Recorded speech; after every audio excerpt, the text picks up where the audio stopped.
ஆண்டவர் ரட்சகருமான இயேசு கிறிஸ்துவினுடைய நாமத்தினாலே அன்போடு வாழ்த்துக்களை நாம் ஜெபிப்போம். அன்பின் பரலோகப்பிதாவே, இந்த திருமண நிறைந்த வேலைக்காக நான் நமக்கு நன்றி செலுத்துகிறோம். வேடத்தின் மகத்துவங்களை காண பிரகாசம் உள்ள மனக்கண்களை எங்களுக்கு தருகிறார்கள். நாங்கள் எவைகளை கற்றுக்கொள்ள வேண்டுமோ, எவைகளை பெற்றுக்கொள்ள வேண்டுமோ அவைகளை முழுமையாக கற்றுக்கொள்ள பெற்றுக்கொள்ள எங்களுக்கு திரும்பி பாராட்டுகிறார்கள். ஒரு திரும்பியுள்ள கரங்களினாலே எங்களை நடத்த எங்களை தாழ்த்தி அர்ப்பணிக்கிறோம். மகிமையை நாங்கள் நமக்கு செலுத்துகிறோம். எங்கள் ஆண்டவர் இயேசுவின் மூலத்தினாலே. ஆமென்.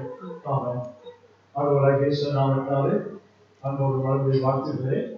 நாம் வெளிப்படுத்த விசேஷம் 17ஆம் அதிகாரம் 7ஆம் வசனத்தை கவனித்துக் கொண்டிருக்கிறோம். வெளிப்படுத்தின விசேஷம் 17ஆம் அதிகாரம் 7ஆம் வசனம். அப்பொழுது தூதனானவன் என்னை நோக்கி, ஏன் ஆச்சரியப்படுகிறாய்? இந்த ஸ்திரீயினுடைய ரகசியத்தையும் 7 தலைகளையும் 10 கொம்புகளையும் உடையதாய் இவளை சுமக்கிற மிருகத்தினுடைய ரகசியத்தையும் உனக்கு சொல்லுகிறேன். இந்த வசனத்தின் அடிப்படையில் நாம் ஏற்கனவே 3 கருத்துக்களை கவனித்திருக்கிறோம். வெளிப்படுத்தின விசேஷம் 17ஆம் அதிகாரம் 7ஆம் வசனத்துடைய மைய கருத்து என்னவென்றால், வெளிப்பாட்டை பெற்ற யோவானுக்கும் இன்னும் வெளிப்பாடு தேவைப்படுகிறது. அப்படியானால் நாம் இன்று கவனிக்கின்ற முதலாவது கருத்து, இந்த மைய கருத்து என்னவென்றால், ஆவிக்குரிய அனுபவங்களுக்கு முடிவில்லை. அடைந்து விட்டேன் அல்லது முற்றிலும் தேர்விட்டேன் என்று சொல்வதற்கு ஒன்றுமே இல்லை. ஏனென்றால் வெளிப்பாட்டை பற்ற யோவானுக்கும் தூதர் சொல்கிறார், நான் இந்த ரகசியத்தை அந்த 7 தலைகளையும் 10 கொம்புகளையும் இவளை சுமக்கிற மிருகத்தினுடைய ரகசியத்தையும் இந்த ஸ்திரீயினுடைய ரகசியத்தையும் உனக்கு சொல்லுகிறேன். அப்படியானால் வெளிப்பாடு 1ஆம் அதிகாரம் 1ஆம் வசனத்துல நாம் பார்க்கிறோம், இதான் இயேசுவுக்கு வெளிப்படுத்தி இயேசு தமது தூதர்களுக்கு அதை சொல்லி தமது ஊழியக்காரர்களுக்கு அறிவிப்பதற்காக யோவானுக்கு வெளிப்படுத்துதல் செய்தார். அப்படி என்றால் திரை வெளிப்படுத்துதல் திரை விளக்குதல் என்றால் அர்த்தம். திரை விளக்கப்பட்டவர் நாம் கண்ட வகுப்புகளை கவனித்தோம். அவர் அநேக வெளிப்பாடுகளை பெற்றவர், அநேக தேவனுடைய கிருபைகளை பெற்றவர் தான். ஆனால் அவருக்கும் ஒரு எல்லை வந்தபோது இதற்கு மேல் விவரித்து சொல்ல வேண்டிய அவசியம் இருக்கிறது. ஆகவே ஆவிக்குரிய வாழ்க்கையை கற்றுக்கொள்ள வேண்டிய ஒரு அடிப்படை பாடம் இன்றைய திருச்சபை, இன்றைய கட்டளை பிள்ளைகள் கற்றுக்கொள்ள வேண்டிய கருத்து என்னவென்றால், தேவனுடைய வெளிப்பாட்டுக்கு முடிவில்லை. ஒவ்வொரு நாளும் வளர்ந்து கொண்டேதான் போக வேண்டும். இயேசுவை போல மாறும் வரை வளர வேண்டியது தேவனுடைய விருப்பம். ஆகவே இந்த முதலாவது கருத்தாக நாம் கவனித்தோம். ரெவலேஷன் வெளிப்படுத்தப்பட்டவருக்கும் ஒரு வெளிப்பாடு. இரண்டாவதாக அந்த வசனத்தை கவனித்தோம். வெளிப்பாடு 17 God is willing to reveal. தன் தேவன் எப்படிப்பட்டவர்? தன் பிள்ளைகளுக்கு, தன் சபைக்கு வெளிப்படுத்த விருப்பம் உள்ளவர். பரிசுத்த யோவான் எனக்கு புதியதை வெளிப்படுத்துன்னு கேட்கிறார். அவருடைய முகத்தை பார்க்கும் போது அவர் விவரித்து இருக்கிறார். வெளிப்பாடு 17ஆம் அதிகாரம் 6ஆம் வசனத்துல அவளை கண்டு நான் மிகவும் ஆச்சரியப்பட்டேன். பரிசுத்த யோவான் தமிழ் என்பது போல மிகவும் ஆச்சரியப்பட்டேன். ஆனால் மூல வழியில பார்க்கும்போது, ஆங்கிலத்தில் பார்க்கும்போது அதை பிரமித்து ஆச்சரியப்பட்டேன். ஆச்சரியத்துக்கு எல்லையில் அவர் இருக்கிறார். அவருடைய முகத்தை பார்க்கும் போதே தூதனுக்கு தெரிகிறது, இவருக்கு புரியவில்லை, இவருக்கு விளக்கு சொல்ல வேண்டிய அவசியம் இருக்கிறது. ஆகவே சொல்கிறார், நான் உனக்கு அந்த ஸ்திரீயுடைய ரகசியத்தையும் அவளை சுமக்கின்ற மிருகத்தின் ரகசியத்தையும் நான் உனக்கு சொல்லுகிறேன் என்று சொல்லுகிறார்.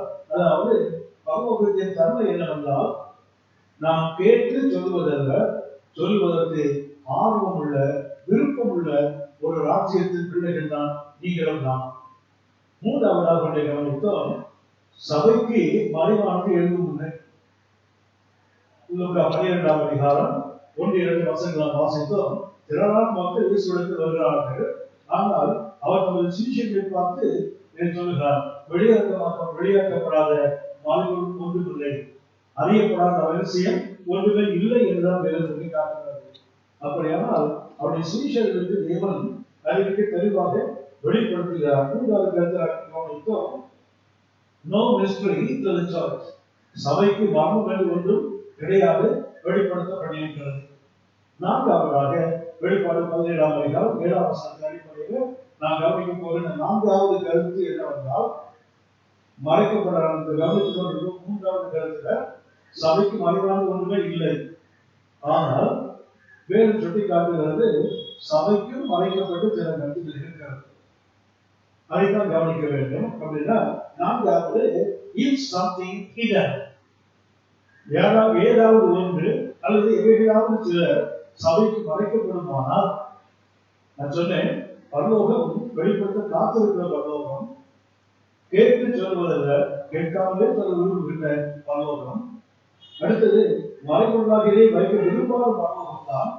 ஆனால் வேதத்தை நாம் பார்க்கும்போது சில காரியங்கள் மறைக்கப்படுவதையும் நாம் பார்க்கிறோம். அப்படின்னா ஏன் மறைக்கப்படுகிறது அப்படியே நாம் கவனிக்க போடுறதுல, if something is hidden, சில காரியங்கள் சபைக்கு மறைக்கப்படுமானால், உதாரணமாக வெளிப்படுத்த விசேஷம் 10ஆம் அதிகாரம், வெளிப்படுத்த விசேஷம் 10ஆம் அதிகாரம் 4ஆம் வசனத்தில் வாசிக்கிறேன், 7 இடிகளும் தங்கள் சத்தத்தை முழங்கின போது.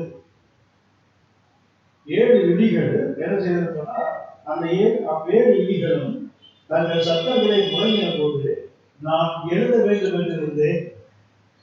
பரிசுத்த யோவான் அந்த 7 இடிகளும் பேசுகிறது அல்லது சத்தம் விடுகிறது என்று சொல்ல போனால், சரியா சொல்ல போனால் இடி முழக்கம் போல சத்தம் கேட்கிறது. 7 விதமான சத்தம் கேட்கிறது. ஆனால் பரிசுத்த யோவான் அதை எழுத போகும்போது அவருக்கு அது மறைக்கப்படுகிறது. அவருக்கு தெரிந்திருக்கும், ஆனால் சபைக்கு அதை எழுத வேண்டாம் என்று சொல்லப்படுகிறது. அப்பொழுது 7 இடி முழக்கங்கள் சொன்னவைகளை, சத்தமிட்டவைகளை போல சொன்னவைகளை, அப்படின்னா 7 விதமான கருத்துக்கள் இடி முழக்கம் போல ஒரு சத்தத்தில் சொல்லப்பட்டது. இதை அவர் எழுத வேண்டியிருந்த போது, நீ எழுதாமல் முத்திரை போடு என்று வானத்திலிருந்து ஒரு சத்தம் உண்டாக கேட்டேன். அப்படியானால் சபைக்கு இடையே மறைக்காத தெய்வம் சொல்ல போனால் ஆண்டவர் இயேசு சொன்னார். யோவான் 15ஆம் அதிகாரம் 13ஆம் வசனத்துல ஆண்டவர் இயேசு சொன்னார், ஒருவன் சிநேகிதனுக்கு தன் ஜீவனை கொடுக்கிற அன்பிலும் அதிகமான அன்பு ஒருவரிடத்திலும் இல்லை.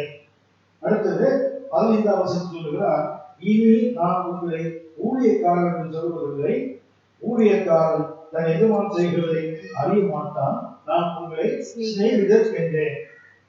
அதாவது 13ஆம் வசனத்துல ஒருவன் தன் சிநேகிதருக்காக தன் ஜீவனை கொடுக்கிற அன்பிலும் அதிகமான அன்பு ஒருவரிடத்திலும் இல்லை என்று சொல்லிவிட்டு 15ஆம் வசனத்துல யோவான் 15 சொல்லுகிறார், இனி நான் உங்களை ஊழியக்காரன் என்று சொல்லுகிறதில்லை, ஊழியக்காரன் தன் எஜமான் செய்கிறதை அறிய மாட்டான், நான் உங்களை சிநேகிதர் என்றேன், ஏனெனில் என் பிதாவிடத்தில் நான் கேள்விப்பட்ட எல்லாவற்றையும் உங்களுக்கு அறிவித்தேன். அப்படின்னா ஆண்டவர் இயேசுவோட விருப்பமும் என்னவென்றால், பிதாவிடத்தில் அவர் என்னெல்லாம் கேட்கிறாரோ எல்லாவற்றையும் அவருடைய சிநேகிதராகிய அந்த சபைக்கு சொல்வதுதான் அவருடைய விருப்பம். ஆனால் வெளிப்பட்ட விசேஷம் 10ஆம் அதிகாரம் 4ஆம் வசனம் சொல்கிறது, இதை எழுத வேண்டாம், இது முத்திரை போடு என்று வேதம் சுட்டி காட்டுகிறது. என்ன விசேஷம் என்னவென்றால், வெளிப்பட்ட விசேஷத்துக்கு 1ஆம் அதிகாரத்திலிருந்து நாம் கவனித்தால் இதுவரை, அதாவது 1ஆம் அதிகாரம் வரை 14 முறை எழுது எழுது எழுது என்று சொல்லப்படுகிறது. ரைட் ரைட் ரைட், அதாவது எழுத வேண்டும் எழுத வேண்டும் என்று சொன்ன பரலோகம் இப்ப எழுத வேண்டாம் என்று சொல்கிறது. அப்படின்னா வெளிப்படுத்த விருப்பமுள்ள பரலோகம் ஒரு காரியம் 7 இடிகள் போன்ற அந்த சத்தத்தை எழுத வேண்டாம் என்று சொல்லுகிறது. அடுத்தது 6ஆம் வசனத்தை வாசிக்கிறோம். வெளிப்பாடு 10ஆம் அதிகாரம் 6ஆம் வசனத்தில், இனி காலம் செல்லாது, இனி காலம் செல்லாது, ஆனாலும் தேவன் தம்முடைய ஊழியக்காரராகிய தீர்க்கதரிசிகளுக்கு சுவிசேஷமாய் அறிவித்தபடி 7ஆம் தூதனுடைய சத்தத்தின் நாட்களிலே அவன் எக்காலம் போது தேவ ரகசியம் நிறைவேறும். அப்படியானால் முதலாவது நாம் கவனிக்க வேண்டியது, why something is hidden to the church. சபைக்கு ஏன் சில காரியங்கள் மறைக்கப்படுகிறது என்றால் முதலாவது காலம் என்ன வரவில்லை. அந்த குறிப்பிட்ட காலத்துக்கு கர்த்தர் காத்திருக்கிறார்.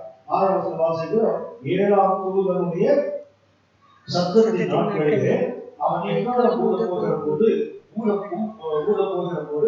தேவ ரகசியம் நிறைவேறும். அப்படியானால் மறைக்கப்படுவதற்கு ஒரு காரணம் இருக்கு. எல்லாத்தையும் வெளிப்படுத்த தேவன் தான். ஆனால் சிலவற்றை சபைக்கு மறைக்கிறார். அதுக்கு ஒரு காரணம் என்ன? காலம் இன்னும் வரவில்லை.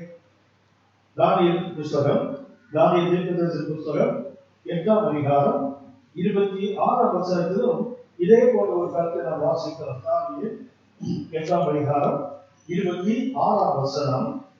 தானியேல் சொல்கிறார், சொல்லப்பட்ட ராப்பகல் தரிசனம் சத்தியமாய் இருக்கிறது. தானியேலுக்கு சொல்லப்படுகிறது, சொல்லப்பட்ட ராப்பகல்களின் தரிசனம் சத்தியமாய் இருக்கிறது.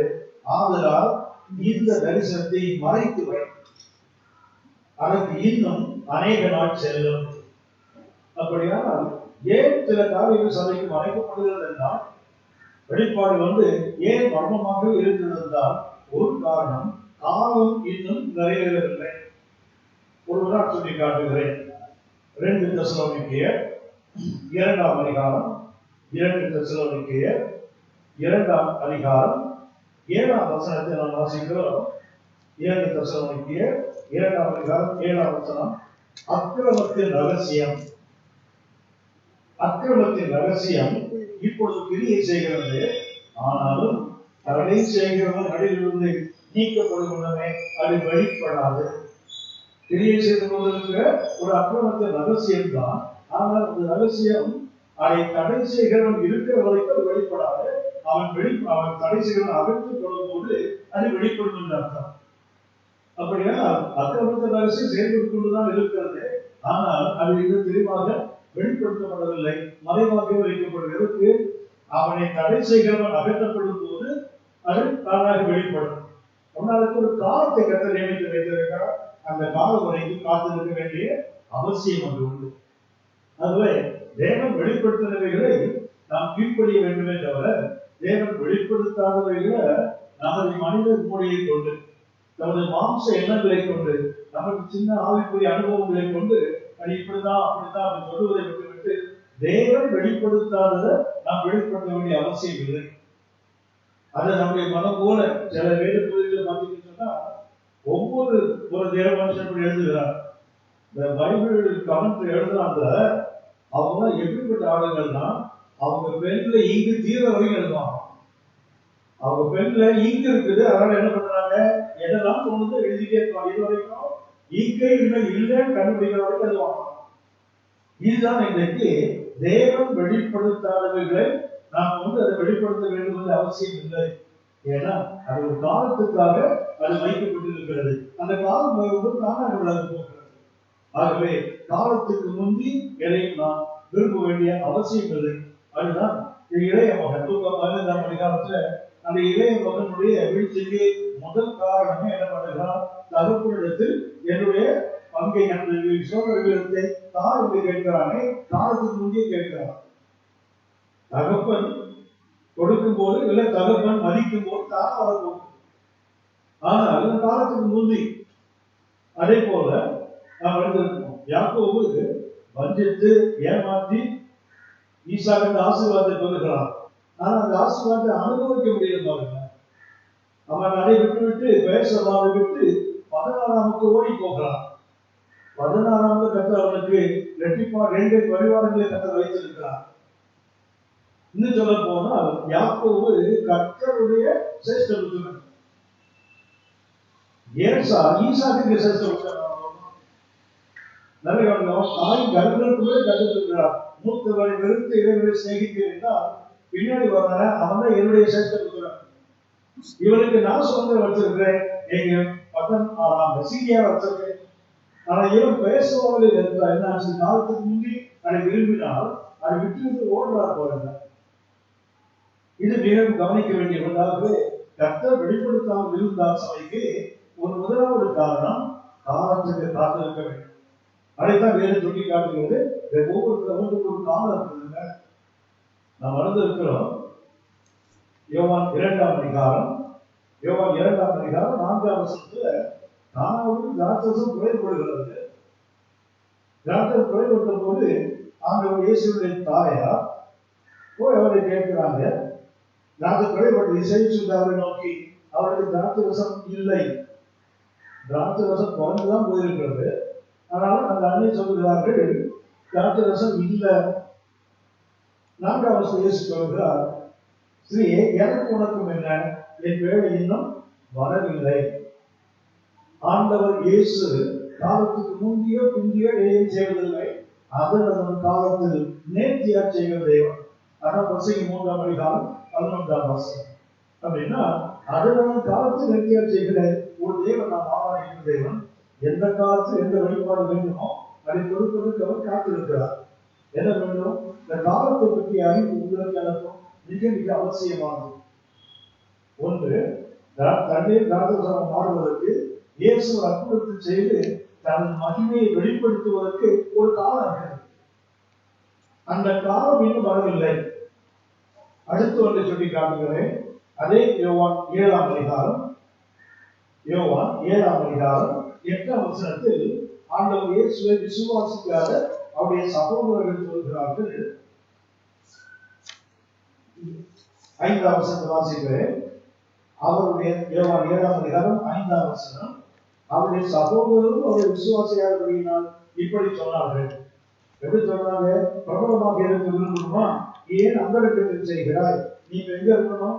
இயேசுக்கு போனா நிறைய அநேக மக்கள் வரப்போகிறார்கள். அங்கே நீ உன்னுடைய பெருமையை உன் பிரபலத்தை காட்டலாமே. அதுக்கு இயேசு சொல்கிறார், என் வேலை இன்னும் வரவில்லை, உங்கள் வேலையோ எப்பொழுதும் ஆயத்தமாக இருக்கிறது.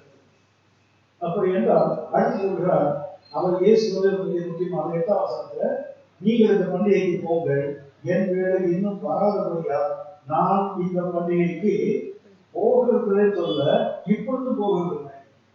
ஆனால் பண்டிகை பாதியான 7 நாள் பண்டிகையில 3 நாள் முடிந்து 4ஆம் நாள் இயேசு போகிறார். ஏன்? அவருடைய வேலை வந்தது.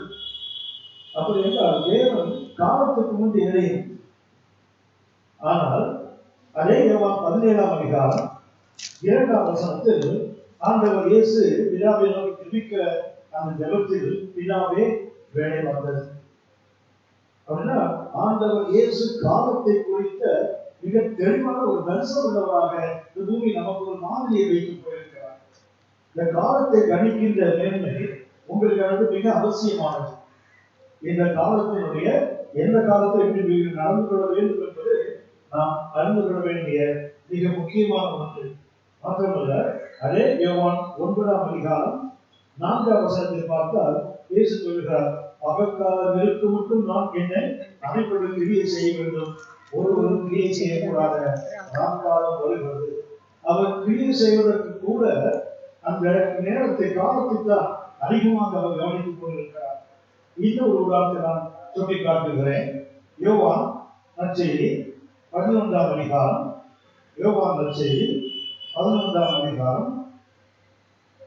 6ஆம் வசனம் வாசிக்கிறேன். யோவான் 11:6. அவன் வியாதியா இருக்கிறதாக அவர் கேள்விப்பட்ட போது நாம் இருந்த இடத்திலே இன்னும் 2 நாள் தங்கினார். ஆண்டவர் இயேசு லாசரு வியாதியா இருக்கிறார் என்று சகோதரர்கள் சொல்லி அனுப்பினதை அவர் கேட்ட பிறகும் இன்னும் சொல்ல போனா அது மரணத்துக்கு வியாதியிலே இயேசுக்கு தெரியும்.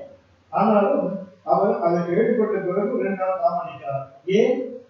இது பின்னாடி காரணத்தை இயேசு சொல்கிறார்.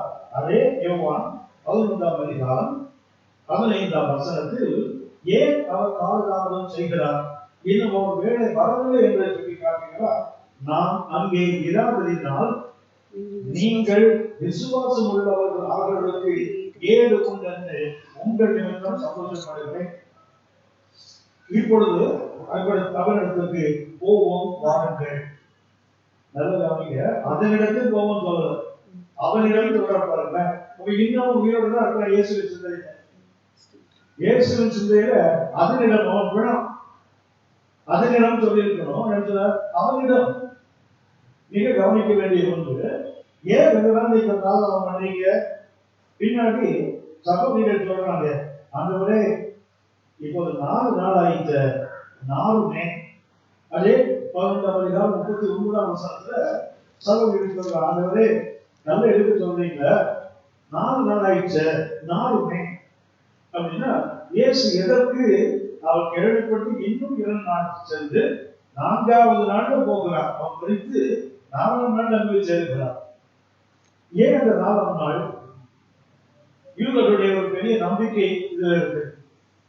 யூதர்களுடைய நம்பிக்கை, ஒருவன் மரித்து அவர் 3 நாள் வரைக்கும் மரித்தவனுடைய ஆவி அங்கேயே சுத்தி கொண்டிருக்கும்.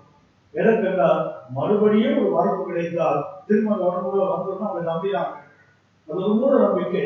ஆனால் அவர்களுக்கு நம்பிக்கை இருந்தது. ஆகவே தான் அந்த 3ஆம் நாள் முடிந்த பிறகு என்ன பண்ணுவாங்கன்னா பரிமள தேரம் கூட போவாங்க. ஏன்னா உடல் அழுக ஆரம்பிக்கும் 4ஆம் நாள். அழகாக சகோதரி சொல்றாங்க, யோவான் 11:39 ஆண்டவரே 4 நாள் ஆயிட்டே, 4மே அந்த 4வது நாள் அந்த பாடி டீக்கே அழுகும் போது அங்க சுத்தி இருக்கிற ஆவியை நம்பிக்கை போயிடும். இனிமேல் உடம்புல போக முடியாதுன்னு போயிடுமா. நல்ல கவனிங்கள். யபியலின் மகள் மரித்திருக்கிறாள். மரிக்கும் முன்னமே யபியல் ஓடி வந்தார், கேட்டார். சின்ன கால தாமதம். போருக்குள்ள திரும்பவும் வந்து சொல்லுகிறார்கள், போர்கள் வருத்தப்பட வேண்டாம், வருத்தப்படுத்த வேண்டாம், குழந்தை இறந்து போயாச்சு. அப்பதான் நடந்தது. ஆனால் இயேசு போய் சிறு பெண்ணை எழுந்து ஏதோ கையை விட்டு தூக்கி விட்டார். இத யார் நம்பினாங்களோ இல்லையோ சீஷர்கள் நம்பினாங்க. ஏனென்றால் அந்த யூதர் வந்த கொசு மூலையில கொஞ்சம் இருக்குது. அதான் 3 நாள் அங்கேயே சுத்தம் இல்ல. இவர் போய் அங்க உட்கார்ந்து தூக்கினாரு, அந்த ஆவி உள்ள வந்துச்சு. அடுத்தது லூக்கா 7ஆம் அதிகாரம் 4 பிறவியின் மகன் மரித்து அடக்கம் பண்ண கொண்டு போகிற நேரம். அது ஒரு நாள் ஆயிருக்கலாம். மரித்தது அந்த கூட எடுத்துக்கொண்டு போயிருக்கலாம். இது எதிர் மகளை போல உடனே அல்ல, கொஞ்சம் தாமதமான பிறகு நடக்குது. இயேசு போனா பாடையை தொட்டார், பாடையை வைத்தாங்க. 4 முறை எழுந்துட்டான்.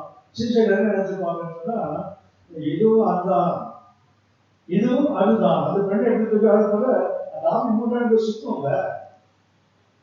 இயேசு வெயிட் பண்றாரு. எதுக்குன்னா இந்த சீஷர்கள் விசுவாசம் உள்ளவங்க. யார் விசுவாசித்தார்களோ இல்லையோ சீஷர்கள் விசுவாசிக்க வேண்டும். அதுதான் யோவான் 11ஆம் அதிகாரம் 15ஆம் வசனம்.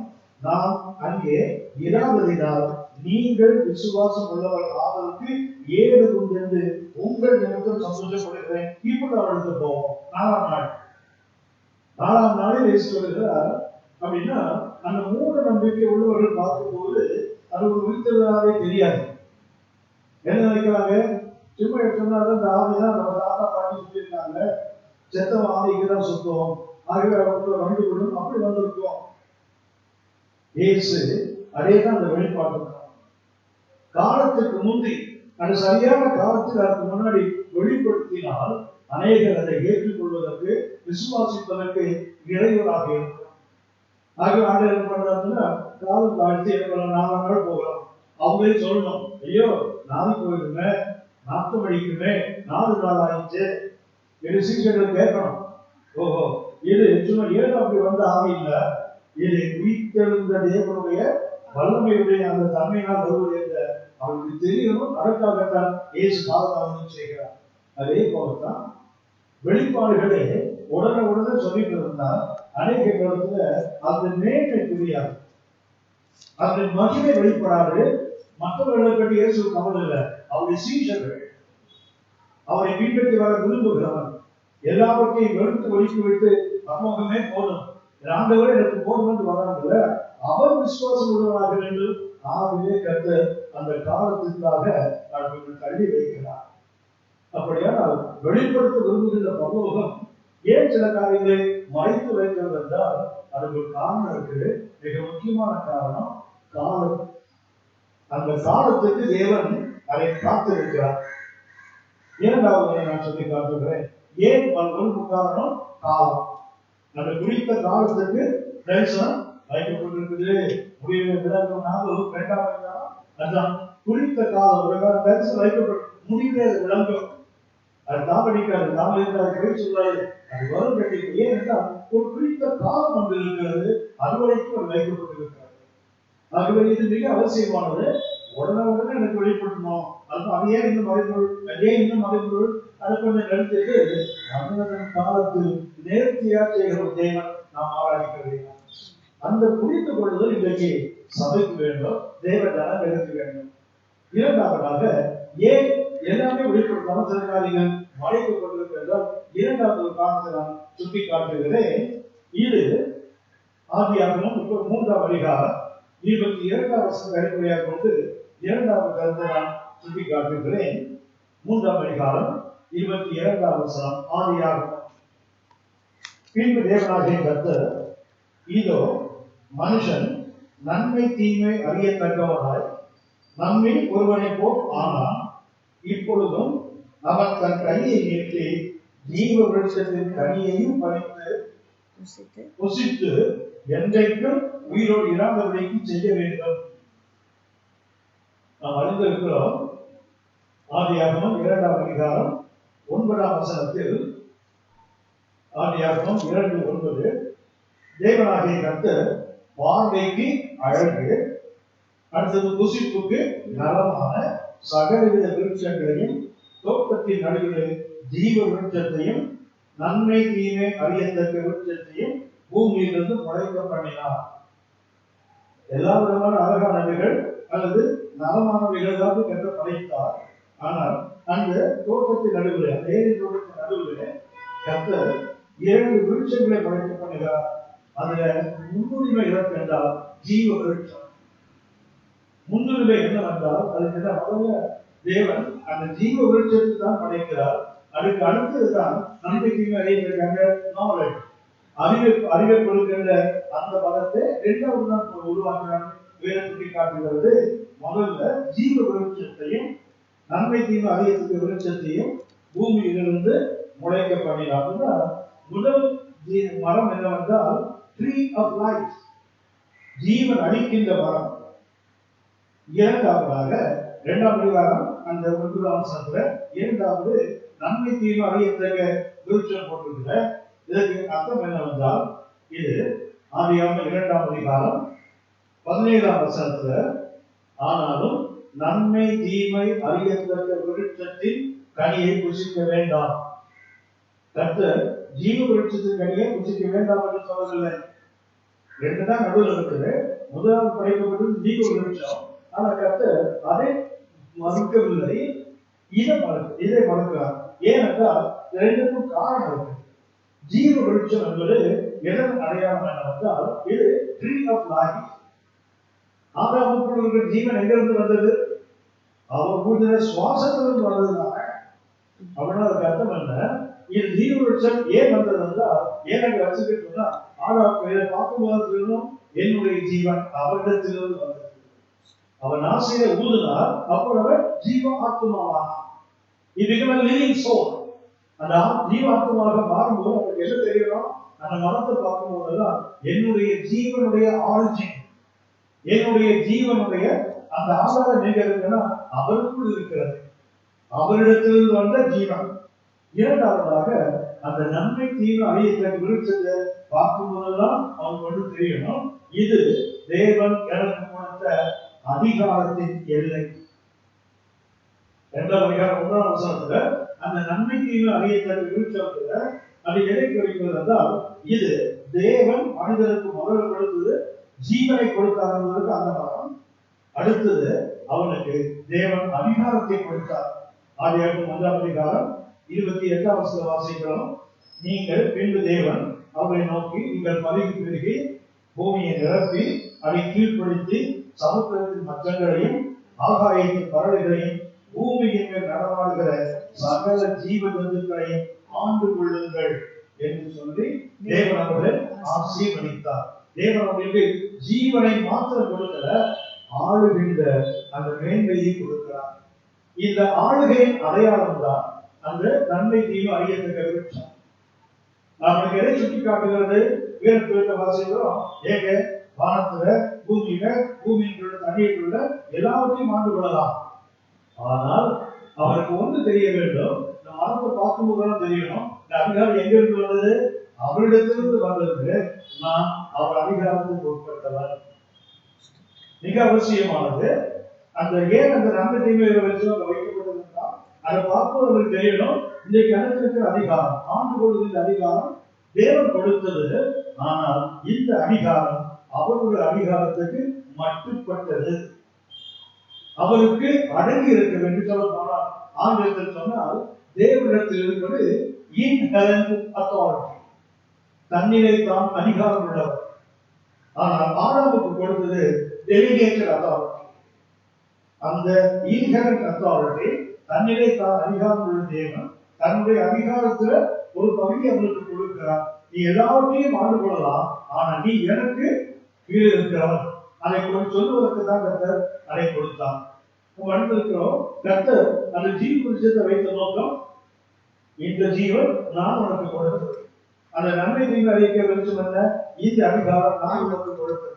இந்த ஜீவனும் இந்த அதிகாரமும் யாருக்கு உட்பட்டது? தேவனுக்கு உட்பட்டது என்பதை அவனுக்கு உணர்த்துவதற்கு தான் ரெண்டு வைக்கப்பட்டது. ரெண்டையும் சாப்பிடுவதற்கு இல்ல, ரெண்டு பேர் வைக்கப்பட்ட நோக்கமே ஒன்று, அவர் தான் அவனுடைய ஜீவனின் ஆதாரம். இரண்டாவது, அவர் தான் அவனுடைய அதிகாரத்தின் ஆதாரம். எல்லாம் அவனுக்கு கீழ்பட்டது, ஆனால் அவன் தேவனுக்கு கீழ்பட்டான். இன்னும் சொல்ல போனால், மிக தெளிவாக சொன்னால், இவன் முந்தின ஆதாம், நமக்கு பிந்தின ஆதாம் இயேசு. அவரை விட்டு 1 கொரிந்தியர் 15ஆம் அதிகாரம், 1 கொரிந்தியர் 15ஆம் அதிகாரம் நாம் அறிந்திருக்கிறோம். அது உயிர்த்தெழுதலின் அதிகாரம். அந்த அதிகாரத்தில் அவர் சுட்டிக்காட்டுகிறார் 27ஆம் வசனம், 1 கொரிந்தியர் 15:27. சகலத்தையும் அவருடைய பாதத்துக்கு கீழ்ப்படுத்தினாரே. ஆண்டவர் இயேசுவுக்கு என்ன செய்யப்படுதா? சகலமும் அவருடைய பாதத்துக்கு கீழ்ப்படுத்தினாரே, ஆகிலும் சகலமும் அவருக்கு கீழ்ப்படுத்தப்பட்டது என்று சொல்லி இருக்கும்போது, சகலத்தையும் அவருக்கு கீழ்ப்படுத்தினவர் கீழ்ப்படுத்தப்படவில்லை என்று வெளியாக்கமாயிருக்கிறார். எவ்வளவு அற்புதமா அவர்கள் பணி செய்திருக்கிறார்கள். திரும்ப சொல்கிறேன், சகலத்தையும் அவர்கள் இயேசுடைய பாதங்களுக்கு கீழ்ப்படுத்தினாரே. அடுத்து சொல்கிறார், ஆகிலும் சகலமும் அவருக்கு கீழ்ப்படுத்தப்பட்டது என்று சொல்லி இருக்கும் போது, சகலத்தையும் அவருக்கு கீழ்ப்படுத்தினவர் கீழ்ப்படுத்தப்படவில்லை என்பது வெளியரங்கமா இருக்கிறது. எல்லாம் இயேசு கொடுக்கப்பட்டது, ஆனா இயேசு பிதாவுக்கு அதைத்தான் சுட்டி காட்டுகிறார். இதான் வந்து ஆதாம். ஆனால் எதிரி தூண்டினா, இந்த அதிகாரம் நீ என்ன, இதை சாப்பிட்டா நீ தேவனுடைய அதிகாரம் உனக்கு வந்துருமே. அதுதான் அப்படின்னா அங்கே கர்த்தர் இரண்டையும் வைத்தார், இரண்டையும் சாப்பிடாதுன்னு சொல்லல. அதே 2:17 இந்த நன்மை தீமை அறிய விருட்சத்தை சாப்பிடாதுன்னு சொன்னாரு, ஜீவ விருட்சத்தை சாப்பிடாதுன்னு சொல்லல.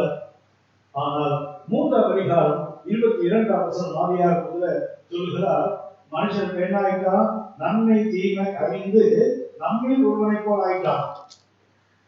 இப்பொழுதும் அவன் தன் கையை நீட்டி ஜீவ விருட்சத்தின் கையை பறித்து, ஏன்னா கொண்டு பறித்து சாப்பிட்டாச்சு, இப்ப என்னாச்சு, அவனுக்கு சாபங்கள் வந்து விட்டது.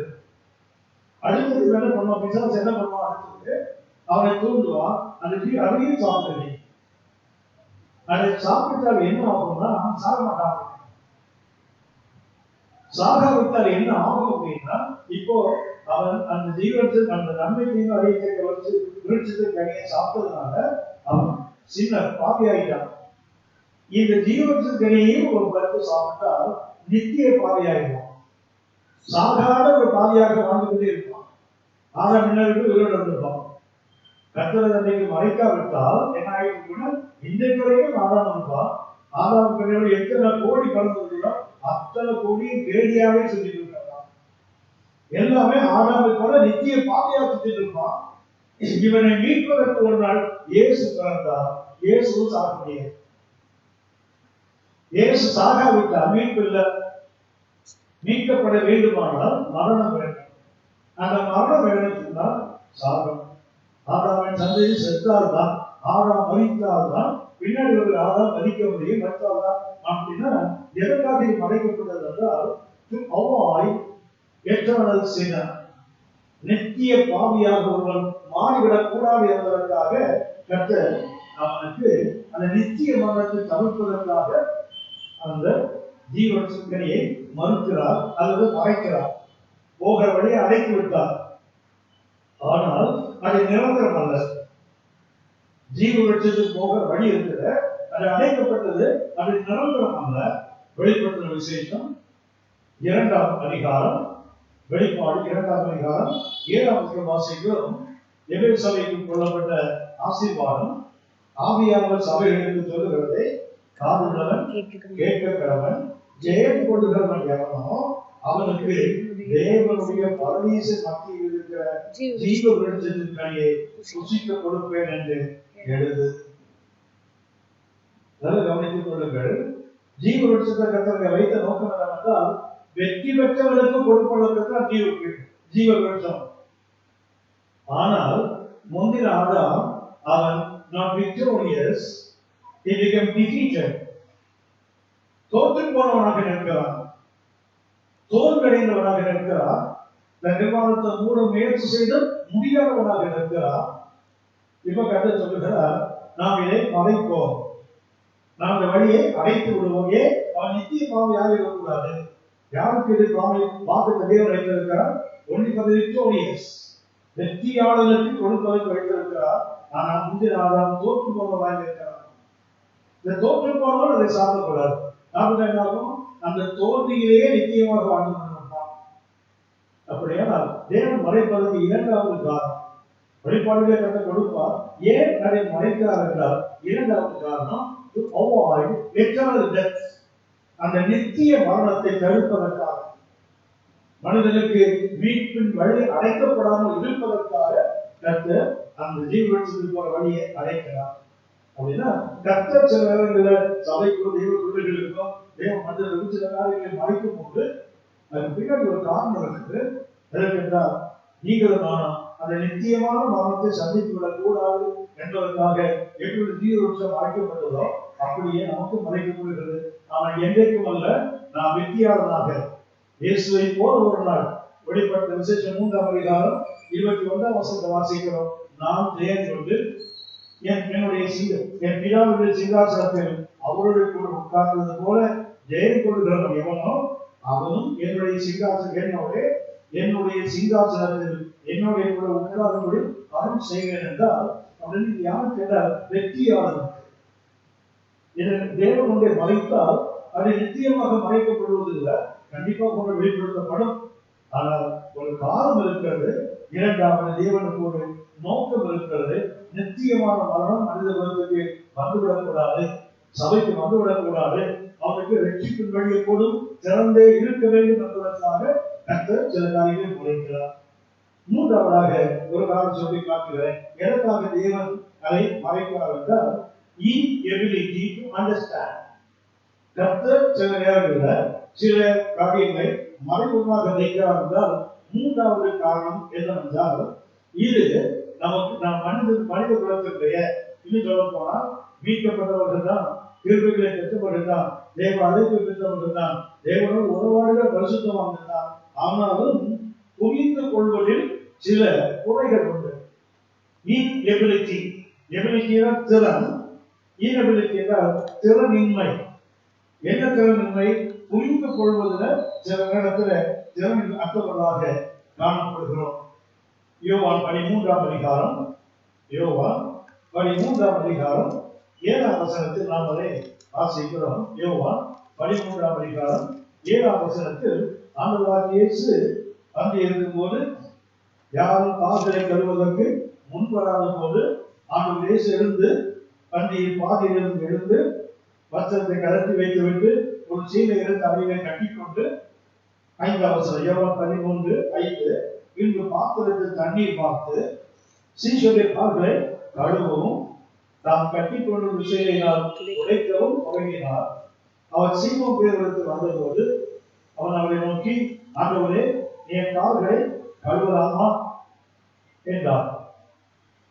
அவர் சீமோன் பேதுரு இயேசு அவருக்கு பிரயோஜனமாக, நான் செய்கிறது என்னதென்று இப்பொழுது நீ அறியாய், இனிமேல் அறிவாய்.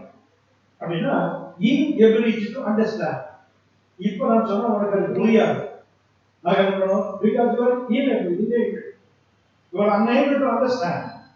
அப்படின்னு தேவன் சில காரியங்களை சபைக்கு மறைப்பதற்கு 3வது காரணம் என்ன? inability to understand. புரிந்து கொள்வதில் இருக்கிற குறைபாடு. நம்ம எல்லாருமே குறைவுள்ளவர்கள் தான், எல்லாருமே பூரண அறிவு பெற்றவர்கள் அல்ல, எல்லாமே குறைவுள்ளவர்கள் தான். அப்படின்னா எல்லாவற்றையும் நமக்கு தாங்கிக் கொள்ளுங்க அல்லது புரிந்து கொள்ளுகிற தன்மை அமைத்து இருக்கார். கர்த்தர் பரிசுத்த பவுலை சந்திக்கிறார், தமஸ்கு சாலையில் கீழே விழுகிறார். விழுந்த போது வானத்திலிருந்து சத்தம் பண்ணார்கள், சவுலே சவுலே ஏன் என்னை துன்பப்படுத்துகிறாய்? ஆண்டவரே நீ யார்? அவர் சொல்றார், நீ துன்பப்படுத்த இயேசு நான்தான்ப்பா. இந்த கான்வர்சேஷன் எவ்வளவு மொழியில தான் நடக்கும், எவ்வளவு மொழியில தான் கர்த்தர் பேசுகிறார். ஆனா சுற்றி இருக்கிறவங்களுக்கு சத்தத்தை கேட்காதே தவிர இதுல போனா they had the noise but they are unable to distinguish the voice. சத்தத்தை கேட்டாங்க, குரல் அவங்களால கேட்க, அவன் தாய்மொழி தானே, எவ்வளவு அவன் சொந்த தாய்மொழி தானே. தாய்மொழியில் பேசினா கூட சமயத்தில் புரியாத தாய்மொழி தான் பைபிள் இருக்கு, இது நமக்கு அநேக பகுதிகள் புரியலைங்க. அப்படியானால் என்ன வேண்டும்? அவன் இன்எபிலிட்டி ஏன் சொல்லுதான், நான் இப்ப என்ன செய்யணும் தெரியாதுப்பா, பின்னாடி உனக்கு தெரியும். அப்படின்னா என்ன இருக்குது? அந்த இன்எபிலிட்டி, இயலாமை, புரிந்து கொள்வதுள்ள குறைபாடு. அதே யோவான் 13ஆம் அதிகாரம் 14 முதல் 17 வரை ஆண்டவர் இயேசு விளக்குகிறார். யோவான் 13ஆம் அதிகாரம் 14 முதல் 17 வரை உள்ள வசனங்களில் இயேசுவை விளக்கி காட்டுகிறார். ஆண்டவரும் போதகருமாகிய நானே உங்கள் கால்களை கழுவினால் அப்படி சொன்னா உனக்கு புரியாதுப்பா அப்படின்னு சொன்ன உடனே இதை பார்த்தீங்கன்னா ஒரு வேடிக்கை சொன்னா ஆண்டவர் சொல்றார், நான் உன்னை கழுவப்படாது. எப்படி இருந்தா சொல்லலாம், ஒரு காலம் நீங்க காலை கழுவப்படாது சொன்ன உடனே இயேசுவின் விரோதமாக நான் உன்னை கழுவாவிட்டால் என்னிடத்தில் உனக்கு பங்கு இல்லை. இந்த பங்கு நான் மட்டும் உன் வருஷத்துக்கு வேதிக்கு உடனே இருக்கிறோம். ஆண்டவரே பங்கு இருக்கிறா, அப்ப தலையிலிருந்து ஊற்றுக்கு தண்ணி கால்களை மாத்திரமல்ல என்ன முழுவதும். அப்படின்னா அவருக்கு புரியல, அந்த அர்த்தம் புரியவில்லை. ஓஹோ, காலக்கழிவுல பங்கு வந்துருமோ? காலக்கழிவு நோக்கம் அது அல்ல. அவருடைய அந்த இயலாமை, புரிந்து கொள்வதில் இயலாமை, அவ்வளவுதான் இருக்கிறாங்க, அவ்வளவுதான் உணர்கிறார்கள், உணர்கிறார்கள், ஊழியம் பண்றாங்க, உணர்வு இருக்கிறாங்க, எல்லாம் ஒன்றுதான். ஆனால் அவர் சொல்றது புரிந்து கொள்ள முடியல. பாருங்க, அடுத்தது ஏன் சொல்கிறார், ஆண்டவர் போதகருமாகிய நானே உங்கள் கால்களை கழுவுகின்றானால் நீங்களும் ஒருவருடைய கால்களை ஒருவர் கழுவுகிறீர்கள். நான் உங்களுக்கு செய்தது போல நீங்கள் செய்யும்படி உங்களுக்கு மாதிரியை காண்பித்தேன். மெய்யாகவே மெய்யாகவே நான் உங்களுக்கு சொல்லுகிறேன், ஊழியக்காரன் தன் எஜமானிலும் பெரியவன் அல்ல, அனுப்பப்பட்டவன் தன்னை அனுப்பினவரிலும் பெரியவன் அல்ல. நீங்கள் இவர்களை அறிந்திருக்கிறபடியால் இவர்களை செய்வீர்களானால் பாக்கியவான்களாக இருப்பீர்கள். அப்படின்னா ஏன் சில காரியங்கள் மறைக்கப்படுதுன்னு சொன்னா நம்முடைய இயலாமை, புரிந்து கொள்வதில் உள்ள இயலாமை, ஆகவே அது நமக்கு மறைக்கப்படுகிறது. நான்காவதாக சபைக்கு ஏன் சில கருத்துக்கள் மறைக்கப்படுகிறது, சில மர்மங்கள் வெளிப்படுத்தப்படுவதில்லை அப்படின்னா நான்காவது மனித பலவீனங்கள், ஹியூமன் வீக்னஸ். மனிதர்களுடைய, மனிதன் என்றாலே ஹியூமனிஸ் எரர் என்று சொல்கிறார்கள். மனிதன் என்றாலே வாசிக்கிறோம், மாம்சம் இருக்கின்ற பலவீனம் இருக்கும். ஒரு மாம்சத்தில் இருக்கிற வரைக்கும் அவனுக்கு என்ன இருக்கும், பலவீனம் இருக்கும் என்று அவர் சொல்லி காட்டுகிற நேரம். ஆகவே ஏன் சில காரியங்கள் மறைக்கப்படுகிறது என்றால் நமக்கு மனித பலவீனங்கள். யோவான் நற்செய்தி 16ஆம் அதிகாரம் 12ஆம் வசனம்.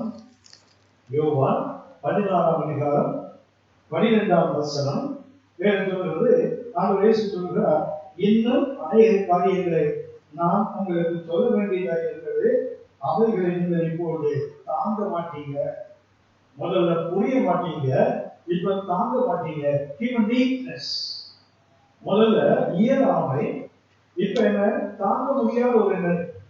யோவான் 16ஆம் அதிகாரம் 12ஆம் வசனம், இன்னும் அநேக காரியங்களை நான் உங்களுக்கு சொல்ல வேண்டியதாக இருக்கிறது, அவைகளை நீங்கள் இப்போது தாங்க மாட்டீர்கள். அப்படின்னா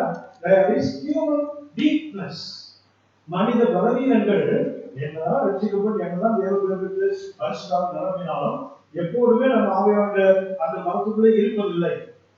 உலகத்தை வாழ்றதுனால நாம் சாதாரண நிலைமையில் கூட அனைவரும் இருக்கிறோம். என்ன ஹியூமன் வீக்னஸ் எப்பொழுதுமே கூட இருக்கும். ஆகவே புரிந்து கொள்ளுகின்ற அந்த அளவுக்கு தான் கருத்து சொல்வாரே தவிர அதுக்கு மிஞ்சி சொல்வதில்லை. மத்திய செய்தி 13ஆம் அதிகாரம், மத்திய செய்தி 13ஆம் அதிகாரம் 10ஆம் வசனம். ஆண்டவர் இயேசு 13ஆம் அதிகாரத்துல பரலோக ராஜ்யத்தினுடைய ரகசியங்களை the mysteries of the kingdom of God 8 உவமைகளாக சொல்லுவார். அதுல முதலாவது உவமையை சொல்லுகிறார், விதைக்கிறவர் உவமை. அதை சொல்லி முடித்த உடனே இயேசு முடிக்கிறார். மத்திய 13ஆம் அதிகாரம் 9ஆம் வசனத்துல கேட்கிறதற்கு காவலன் கேட்க கடவன் என்றார். அப்போ கூட சீஷர்கள் கேட்கிறாங்க, சீஷர்கள் ஏன் அவரோட உவமைகளாக பேசுறீங்க? பிரச்சனை என்ன? இவங்களுக்கு புரியல, அவர்களுக்கு புரியாது, புரியாது புரியல, இவங்க விட அவங்களோட ஏன் அப்படி பேசுறீங்க? அவங்களோட அவங்க தான் பேசுறாங்க, இவங்களுக்கு புரியல. அவர்களுக்கு அவர்களுமாக அவங்க அதிக ரகசியங்களை அறிவுபடி உங்களுக்கு அருளப்பட்டது, அவர்களுக்கு அருளப்படவில்லை.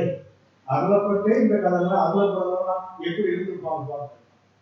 அடுத்து இயேசு சொல்கிறார் 13ஆம் வசனத்துல, அவர்கள் கண்டும் காணாதவர்களுமாயும் கேட்டும் கேளாதவர்களுமாயும் உணர்ந்து கொள்ளாதவர்களுமாய் இருக்கிறபடியினால் நான் ஊமைகளாக அவர்களோடு பேசுகிறேன் அப்படின்னா சொல்றேன். என்ன இருக்குது? அவங்களுக்கு கண்கள் இருக்குது, ஆனால் பார்க்க வேண்டிய விதத்துல பார்க்க தெரியல. காதுகள் இருக்குது, ஆனால் கேட்க வேண்டிய விதத்துல கேட்பதில்லை. மூன்றாவதாக அவர்களுக்கு இதயம் இருக்குது, ஆனா உணர்ந்து கொள்ள முடியாததா இருக்காங்க. அப்படி இருப்பதினால் நான் ஓமைகளாக அவர்களுக்கு பேசுகிறேன், அதாவது மறைபொருளாக பேசுகிறேன். அப்படியானால் ஏன் இன்றைக்கு கர்த்தர் நம் சபைக்கு சில காரியங்களை மறைத்து வைத்திருக்கிறார் என்றால், என்றைக்கும் மறைக்கப்படுவதில்லை, கண்டிப்பாக வெளிப்படுத்தப்படும். அநேகத்தில் பார்த்தீங்கன்னா இயேசு ஊமைகளை தெளிவுபடுத்த திரும்பி சீஷரை கேட்பார், நான் சொன்னது உங்களுக்கு புரிந்ததா? ஆண்டவரை புரியல, மறுபடியும் சொல்லுவார். அப்படியானா என்ன இருக்குன்னா, there is human weakness. அவங்க கேட்டு உணரத்தக்கதான அந்த தன்மை கேட்காமல் இயேசு பேசி இருக்கிறார். ஆகவே பரலோகம் எப்படி பேசும் என்றால், பரலோகம் எப்படி காரியங்களை வெளிப்படுத்தும் என்றால், நாங்கள் அவருடைய மனித பலவீனத்தில் அறிந்து, மனித பலவீனம் இயேசு சொல்கிறார். யோவான் 16:12 இன்னும் அநேக காரியங்களை சொல்லணும், அதை நீங்க தாங்க மாட்டீங்க. ஆகவே நான் போய் என்ன பண்றேன்? ஆவியானவரை அனுப்புகிறேன், தேவனை அனுப்புகிறேன், அவர் உங்களுடைய சகல சிந்தியங்களும் நடத்துவார். அப்படின்னா மறுக்கப்பட்டது நிரந்தரமாக இல்லை, ஆவியானவர் வரும்போது அவைகள் வெளிப்படுத்தப்படும். அதுதான் ஐந்தாவதாக சொல்லி காட்டுகிறேன், நம்முடைய அறிவு குறைந்தது. முதல்ல சொன்னேன், நம்முடைய புரிந்து கொள்ளுதல் குறையாதது. அடுத்தது நம்முடைய பலம் குறைவுள்ளது, நம்முடைய பலவீனம். மூன்றாவதாக நம்முடைய அறிவு குறைந்தது, லெசர் நாலேஜ். ஏன் இன்றைக்கு கர்த்தர் சபையில் சில காரியங்களை மறைக்கிறார் என்றால், இப்ப நமக்கு இருப்பது என்ன? குறைந்த அறிவு. உதாரணத்துக்கு நான் சொல்லி காட்டுகிறேன்.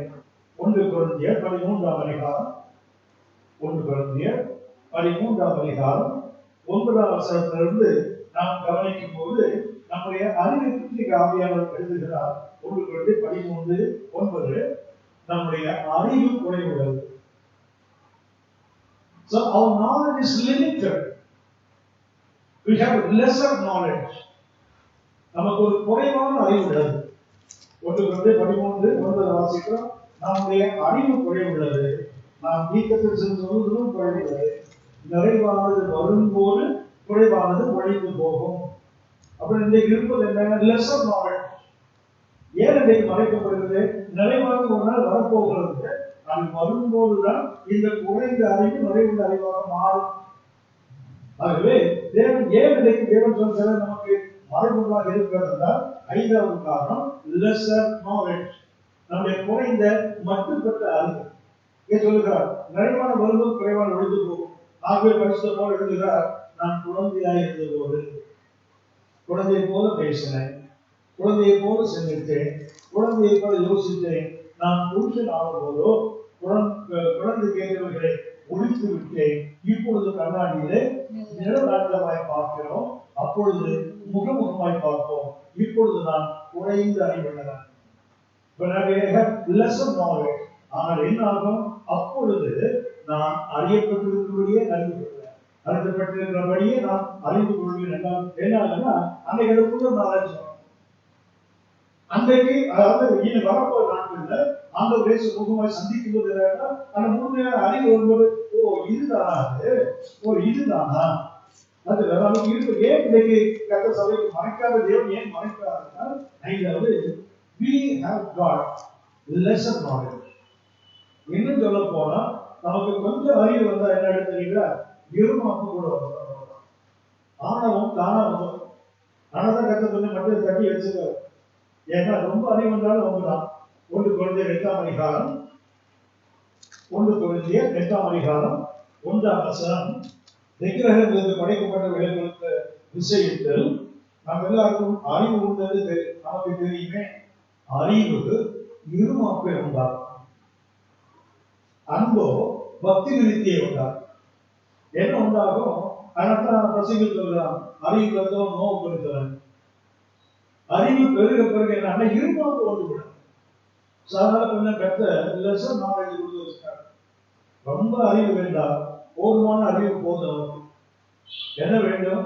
இன்றைக்கு குறைவுள்ளவனாக இருக்கணும், என்றைக்கும் அல்ல. உடனே பார்க்கும்போது இப்பொழுதுதான் குறைவுள்ளவன், அப்பொழுதுதான் அறிந்திருக்கபடியே அறிந்து கொண்டே சொல்றான் பாருங்க. அப்படியானால் ஏன் மறைக்கப்படுகிறது? சபைக்கு சில காரியங்கள் அறியாமலே இருக்கும். Lesson knowledge.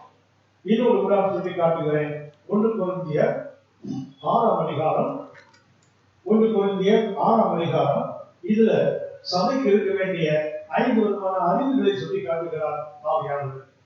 1 கொரிந்தியர் 6ஆம் அதிகாரத்துல இன்னைக்கு சபையுடைய அந்த குறைந்த அறிவை சொல்லி காட்டுகிறார். 1:2 வசனத்துல, பரிசுத்தவான்கள் உலகத்தை நியாயம் தீர்ப்பார்கள் என்று அறியீர்களா? உங்களுக்கு தெரியாதா? அப்படின்னா அவங்களுக்கு தெரியவில்லை. அறியீர்களா? இது அறியாமையினுடைய முதல் அடையாளம். சின்ன சின்ன வழக்குகளுக்கு, சகோதரருக்கும் சகோதர வழக்குகளுக்கு ஏன் இன்றைக்கு உலகத்து மனுஷங்க போறீங்க? வழக்காடுபடி பரிசுத்தவான்கிட்ட போகலாமே. ஏன் நீங்க உலகத்தை நியாயம் தீர்ப்பீங்களே, அது உங்களுக்கு தெரியலையே. தெரியாத அவங்களுக்கு. அதுதான் 1 கொரிந்தியர் 6ஆம் அதிகாரம் 2ஆம் வசனம். 2வது குறைந்த அறிவு. 3ஆம் வசனம், தேவ தூதர்களையும் நியாயம் தீர்ப்பவன் அறியீர்களா? உலகத்தை மாத்திரமல்ல, பரலோகத்தின் தூதர்களையும் நாம் நியாயம் தீர்க்க போகிறோம் தெரியாதா? 2வது அந்த லெசன் நாலேஜ். 3வதாக 9ஆம் வசனம், அநியாயக்காரன் தேவன் ராஜ்யத்தை சோதரிப்பது என்று அறியீர்களா? 3வது, அநியாயம் பண்ணிட்டே பரலோகம் போயிட்டான்னு நினைக்கிறீங்க, உனக்கு தெரியாதா? அநியாயக்காரன் பரலோகத்தை சொந்தப்படுத்த முடியாத உனக்கு இது தெரியாதா? So lesson knowledge. என்ன நினைக்கிறாங்க? கர்த்தர் உடனே தண்டிக்காததுனால அவங்க செய்த தவறுகள் கர்த்தர் தவறாக எடுத்துக்கொள்ளவில்லை கேட்கிறாங்க. தப்பு செய்த உடனே கர்த்தர் அடிச்சிருந்தா என்ன ஆகும்னா, ஓ இது தப்பு. கர்த்தர் உடனே தண்டிக்காதவங்க என்ன ஆகுதுன்னு சொன்னா, அவருடைய கிருபையுடைய இலக்கு என்ன பண்ணுது? உடனே நச்சு அடிக்கிறது இல்லை. என்ன பண்றாங்க? இன்னும் கொஞ்சம் கால அவகாசம். அவன் என்ன நினைக்கிறான்? ஓஹோ அப்படின்னு அநியாயம் பண்ணிட்டு பரவலும் போயிடலாம் போல இருக்க. இல்லை இல்லை, இன்னைக்கு அநியாயம் செய்து வாழ்ந்து கொண்டிருக்கிறவங்க என்ன பண்றாங்கன்னு சொன்னா, பரவலுக்கு போகணும் நம்பிக்கொண்டிருக்கிறார்கள். வேலை சுட்டி காட்டுகிறது. இது உங்களுக்கு தெரியாதா?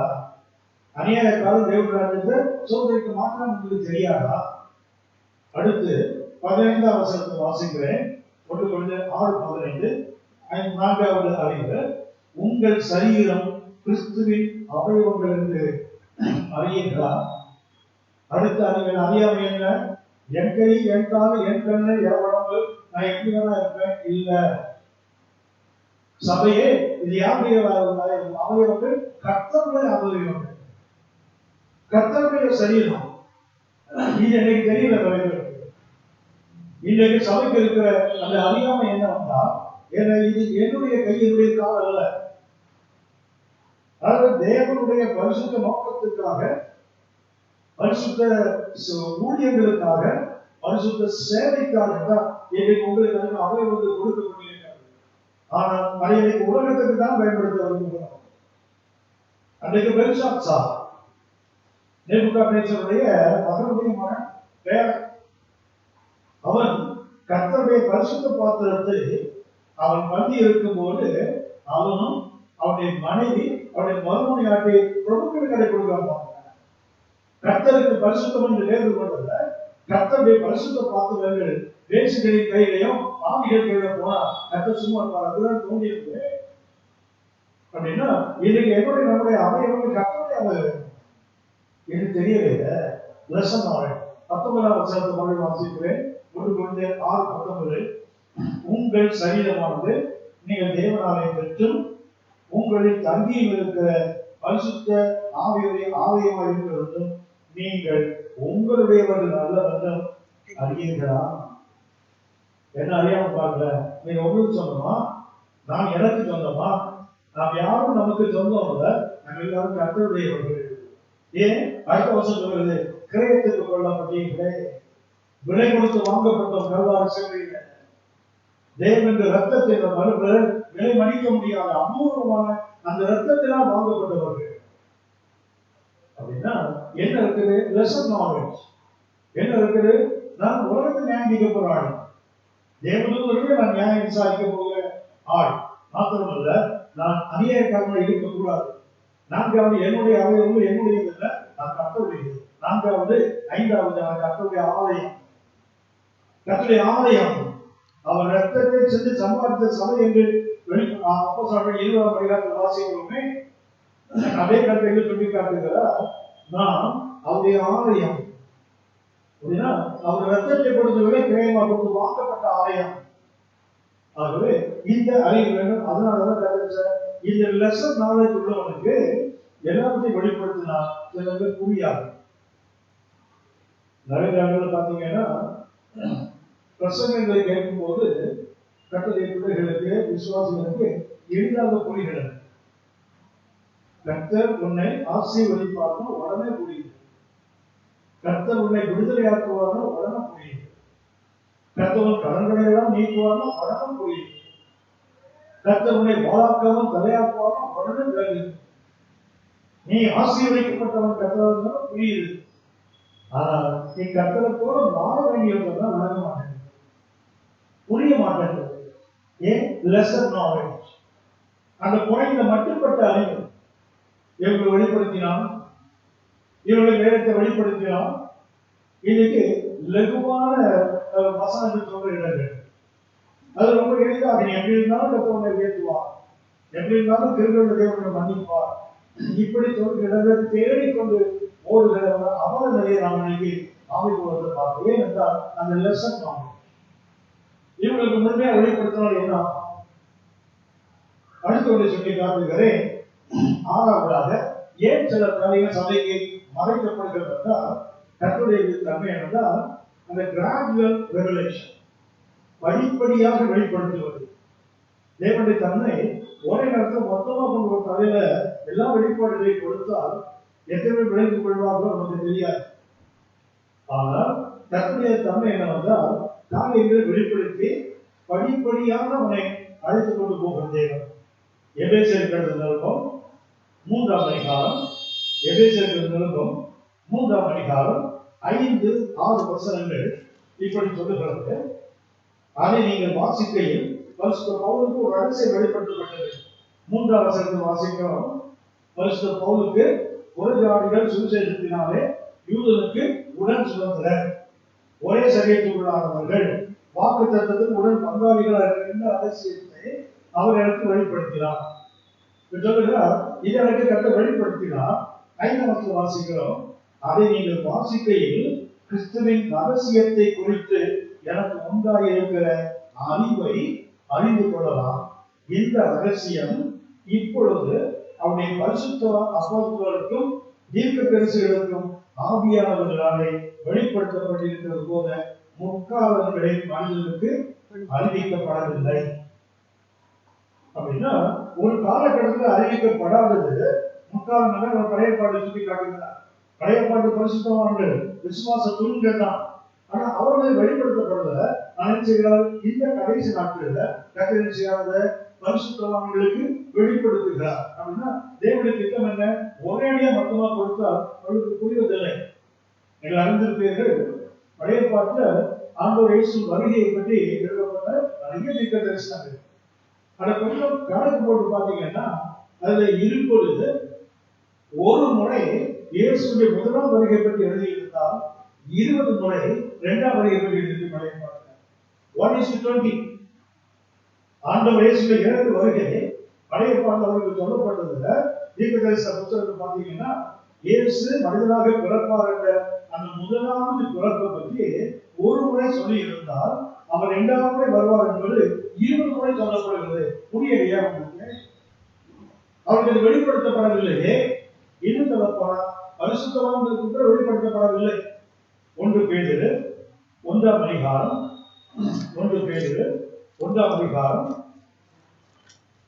10 வசனத்தை வாசிக்கிறேன். 1 பேதுரு 1:10. உங்களுக்கு உண்டான கிருபையை குறித்து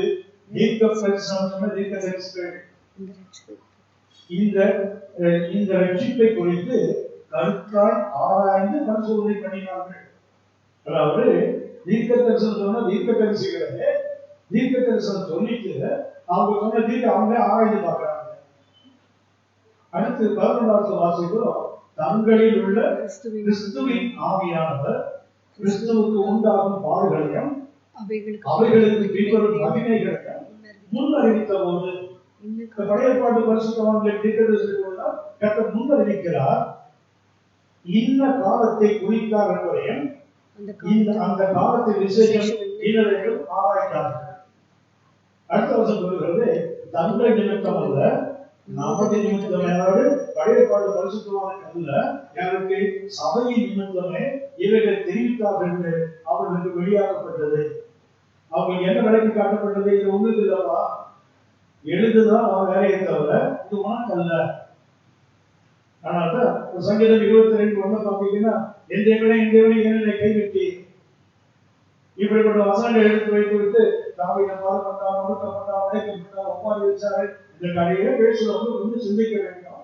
வேறு சொல்றது, தங்களில் உள்ள கிறிஸ்துவின் ஆவியானவர் கிறிஸ்துக்கு படக்கூடிய பாடுகள் அடுத்த மகிமையை வெளிப்படுத்தினார்கள். அதான் சுட்டி காட்டுகிறார். அது அவங்களுக்கு இல்ல, அவர்களுக்குள்ள இருந்த கிறிஸ்துவின் ஆவியானவர் கிறிஸ்து பின்னால் வரும்போது அவர்களோட பாடுகள் அதுக்கு பின்னாடி வர மகிமையை வெளிப்படுத்தினார்கள். இந்த வெளிப்படுத்துதல் யாருக்கு இல்லை? உனக்கு இல்லப்பா. இதைத்தான் பரிசுத்த பவுல் எபேசியர் 3ஆம் அதிகாரம் 6ஆம் சுட்டி காட்டுகிறார். முற்காலங்களிலே இது சொல்லப்படவில்லை. முற்காலத்தில் சொல்லப்பட்டுதான் ஒன்றே புரியவில்லை, வெளிப்படுத்தப்படவில்லை. ஆனால் இப்பொழுது இந்த ரகசியம் இப்பொழுது அவருடைய பரிசுத்த அப்போஸ்தலர்களுக்கும் தீர்க்கதரிசிகளுக்கும் ஆவியானவராலே வெளிப்படுத்தப்பட்டிருக்கிறது போல முற்காலங்களில் மனிதருக்கு அறிவிக்கப்படவில்லை. அப்படியானால் ஆறாவது நாம் ஏன் கர்த்தரை சபை சில காரியங்களை மறைக்கிறார் என்றால், ஒரு காரணம் தேவனுடைய திட்டத்தில் கிராஜுவல் ரெவலேஷன், படிப்படியான வெளிப்பாடு. ஒரேடியா கொடுத்தால் நல்ல வசனம். நாம் அடிக்கடி சொல்கிற வசனம் சங்கீதம் 119 105ஆம் வசனம். சங்கீதம் 119 105ஆம் வசனத்தை வாசித்தால் அங்கே மிக அற்புதமான ஒரு கருத்தை பரிசு எடுத்திருக்கிறார். 119 105. உம்முடைய வசனம் என் கால்களுக்கு தீபம், பாதைக்கு வெளிச்சம். கால்களுக்கு தீபம் என்பது அடுத்த அடி எடுத்து வைக்கிற அளவுக்கு தான் வெளிச்சம். அடுத்த அடி எடுத்து வைக்கிற அளவுக்கு வெளிச்சம். இது முதல்ல அவனுக்கு கிடைக்கிற வெளிப்பாடு. இதை ஒவ்வொரு அடியாக எடுத்து வைக்க அடுத்தது நாம பாதைக்கே வெளிச்சமாக மாறுகிறது. முதல்ல ஒரு அடி எடுத்து வைக்கிற அளவுக்கு தான் வெளிச்சம். அடுத்த அடி எடுத்து வைத்தால்தான் அந்த வெளிச்சம் கிடைக்கும். ஆனால் அடுத்த இப்படி நடக்க என்ன ஆகுன்னு சொன்னா, அவர்களுக்கு முதல்ல வந்தது அந்த குறைவான வெளிச்சம், அதுக்கப்புறம் நிறைவான வெளிச்சத்தை கற்றுக் கொடுக்கிறார். இது தேவனுடைய அந்த கிராஜுவல் ரெவலேஷன், படிப்படியான வெளிப்பாடு. ஆகியவற்றை கர்த்தர் சில காரியங்களை மறைத்து வைக்கிறார். இன்னொன்று நான் உங்களுக்கு சொல்லி காட்டுகிறேன். அப்போஸ்தலர்கள் 9ஆம் அதிகாரம், அப்போஸ்தலர்கள் 9ஆம் அதிகாரம் 6ஆம் வசனம். அப்போஸ்தலர் 9ஆம் அதிகாரம் 6ஆம் வசனம். அவன் நடுங்கி திகைத்து, அதாவது தமஸ்கு சாலையில் போகின்ற சாலையிலே பரிசுத்த பவுல் சந்திக்கப்படுகிறார். அவர் தண்ணீரை விடுகிறார். சூரியனை பார்த்து பிரகாசமான வெளிச்சம் தனக்கு பிரகாசப்படை பார்க்கிறார். அப்போது அவருக்கு வெளிச்சத்திலிருந்து சத்தம் உண்டாகிறது. நீ ஏன் என்னை துன்பப்படுத்துகிறாய்? துன்பப்படுத்த இயேசு நான் தான். அப்படி அவர் கேட்கிறார், ஆண்டவரே, ஆரவசனத்துல 9:6, ஆண்டவரே, நான் என்ன செய்ய சித்தமாய் இருக்கிறேன் என்றார். அவர் கேட்கிறார், என்ன வேண்டும் ஆண்டவரே, நான் என்ன செய்ய சித்தமாக்கீங்க? அடுத்த கர்த்தர், நீ எழுந்து பட்டணத்துக்குள்ள போ, நீ செய்ய வேண்டிய உனக்கு அங்கே உனக்கு சொல்லப்படும் அப்படின்னா, கேட்டவுடனே இயேசு சொல்ல வேண்டியதானே? அவரை சந்தித்தவர், அவருடைய பேசுகிறவர், அவர் தாயின் கல்வியில் இருந்த போது தனக்கு பிடித்திருந்த தேவன். ஆண்டவரே, நான் என்ன செய்யணும்? தேவனை நோக்கி கேட்க வேண்டிய மிக முக்கியமான கேள்விதான். வழக்கமா நம்ம என்ன கேட்போம்னா, ஆண்டவரே நீங்க எனக்கு என்ன செய்யணும்னு கேட்போம். ஆனா இவர் கேட்கிற, ஆண்டவரே நான் உங்களுக்கு என்ன செய்ய சித்தமாக்கீங்க? உடனே நீ பிரபுத்த ராஜாக்கள் சொல்லணும் தானே? சொல்வதில்லை. என்ன சொல்றாங்க?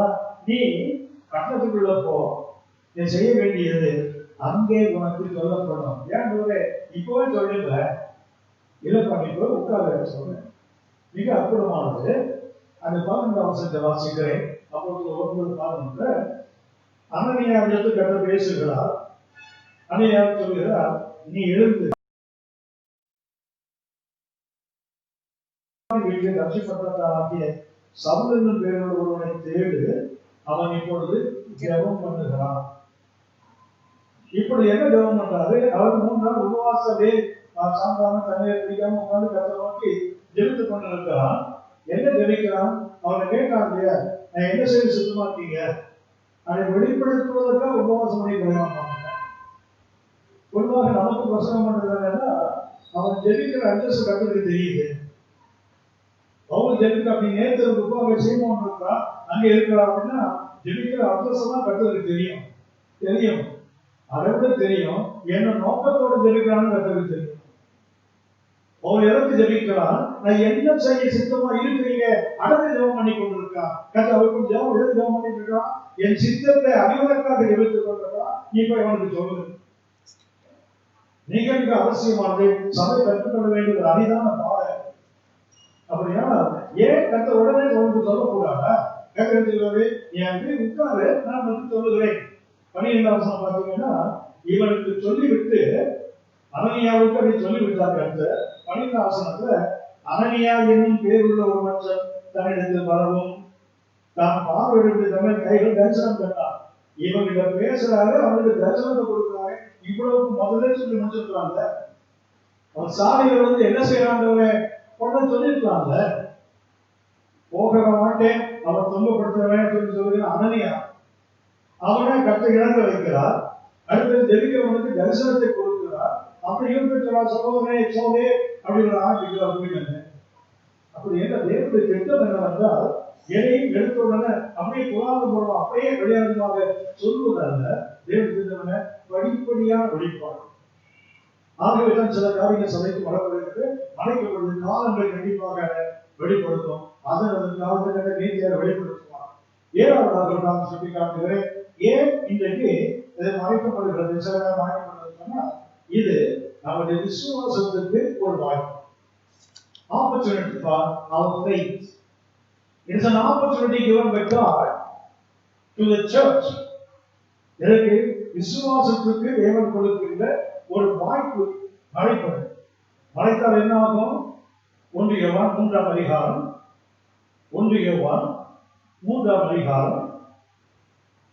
2ஆம் வசனத்தை வாசிக்கிறேன். பிரியமானவர்களே, இப்பொழுது தேவனுடைய பிள்ளைகளாக இருக்கிறோம். இனி எவ்விதமாக இருப்போம் என்று இன்னும் வெளிப்படவில்லை. வெளிப்படுத்த வேண்டியதானே?